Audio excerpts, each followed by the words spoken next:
Top conservative lawyers steer clear of Trump's latest legal fight that's left Trump with a relatively small legal team without a lot of experience litigating issues of executive privilege as he readies for a court fight that could test major issues of presidential authority. Some go-to attorneys have been spooked by Trump's reputation for sometimes not paying as a client, according to several people familiar with conservative legal circles. Others watched closely as lawyers fled Trump's prior teams, frustrated by him as a client or facing their own ethical predicaments. Others still want themselves and their firms to stay far away from Trump's insistence that the election was stolen. It's not a 10-foot pole for law firms distancing themselves from Trump, it's a 1,000-foot pole, said John Yoo, a University of California at Berkeley law professor who held a senior Justice Department position in the George W. Bush administration. More than a half-dozen prominent attorneys who took notable roles in defending Trump or his advisors in the past are not assisting him this round. Those include Jay Sekulow and Ty Cobb, according to sources familiar with Trump's legal effort. Among the four is William Burke, the white-collar lawyer who represented 11 Trump associates in and after the Mueller investigation. Burke turned Trump down 3 times in recent months, according to people familiar with the former president's orbit, because he wanted to stay away from how toxic Trump's situation has become after the attempt to overturn the election, the people said. Trump said in a statement that he had never asked the 4 lawyers who turned him down, including Burke, for help.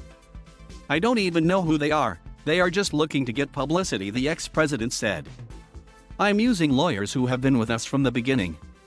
I do pay my lawyers when they do a good job," Trump added.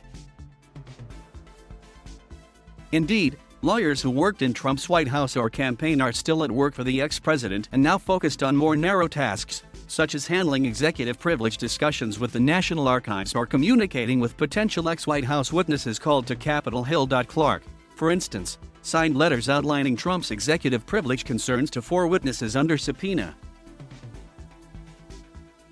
The toxic client. Large sections of the legal industry have publicly distanced themselves from Trump for years, and especially at the end of his presidency, when he pushed dozens of lawsuits to challenge his 2020 electoral laws and spread unfounded voter fraud accusations. Those lost cases have already resulted in the suspension of his celebrity attorney Rudy Giuliani's law license, prominent conservative attorney Cleta Mitchell's departure from her firm, and the sanctioning of several other attorneys who worked on a case in Michigan. Giuliani and another lawyer, Sidney Powell, are also facing defamation lawsuits seeking billions of dollars in damages. Even longtime Trump law firms like Jones Day announced publicly that they wouldn't be involved in his legal challenges to the election. The 3 lawyers, in addition to Burke, who have turned down Trump's entreaties in recent months, one source said, are the conservative heavy hitters Charles Cooper, Mark Phillip, and Paul Clement. During Trump's impeachment over his dealings with Ukraine, Cooper brought an unconventional court challenge on behalf of a National Security Council witness that put on ice the House's ability to get testimony from that witness, Charles Kupperman, his boss John Bolton, and then White House Chief of Staff Mick Mulvaney.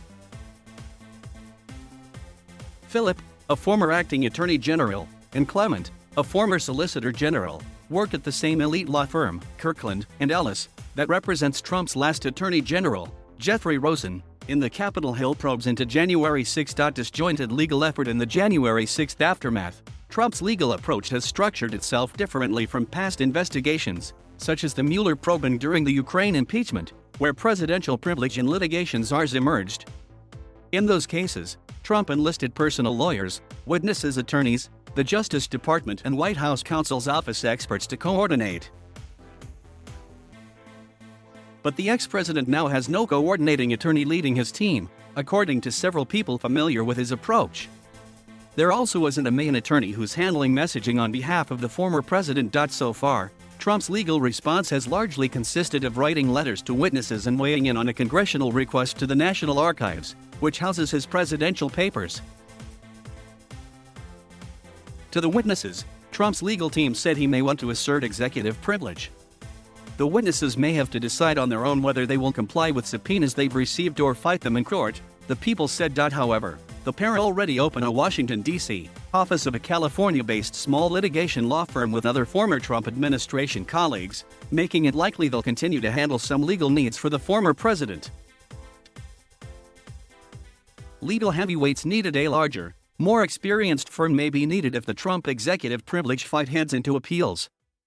Past presidents have used some of the most elite law firms in Washington to help them post-presidency, including the Clintons keeping a decades-long relationship with their private attorney David Kendall at Williams & Connolly, and Ronald Reagan turning to Ted Olson, who had high-ranking Justice Department experience, to counsel him when he testified in a 1990 trial related to the Iran-Contra affair.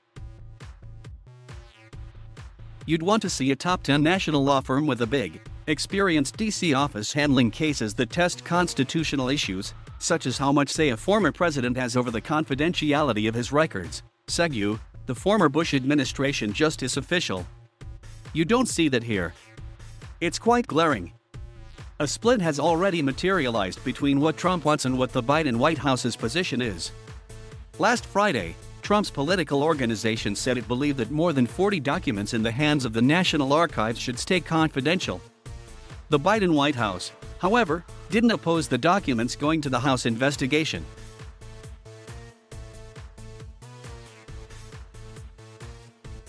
Thank you for watching. Please subscribe.